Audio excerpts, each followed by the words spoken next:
કે મામા આ સ્ટેરિંગ આવી રીતે ફરેલું છે તો આપણને કેવી રીતે ખબર કે નીચે ટાયર આવી રીતે જ ફરેલું છે કે નીચે ટાયર કેવી રીતે સીધા થશે એમ?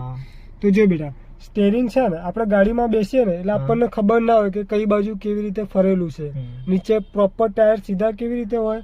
તો જો તને આવું ખબર ના પડે, કન્ફ્યુઝન હોય ને, તો કોઈ બી એક બાજુ ફૂલ સ્ટેરિંગ વાળી લે. તું તારી બાજુ વાળી લે, ફૂલ વાળી લે, જેટલું ફરે એટલું વાળી લે. જો અટક્યું. હવે આ જે સ્ટેપ છે ને બેટા, આ સ્ટેપ 2 રાઉન્ડમાં સીધું કરતો. આ 1 અને નીચે આ 2. અત્યારે પ્રોપર નીચે ટાયર સીધા છે એ હું તને બતાવી દઉં. ચાલ બહાર નીકળ દઉં. નીચે ટાયર સીધા છે, જોઈ લે બેટા. Okay, done. કન્ફ્યુઝન દૂર થઈ. ઓકે ઓકે પડી ને ખબર? તો આવી જ રીતે તમારે કંઈક નવું શીખવું હોય તો ચેનલને લાઈક કરો, ચેનલને સબસ્ક્રાઈબ કરો, વિડીયોને લાઈક કરો અને એવા તમારા દોસ્તોને મોકલો કે જે નવું નવું ડ્રાઇવિંગ શીખી રહ્યા છે. બરાબર ને ચિરાગ?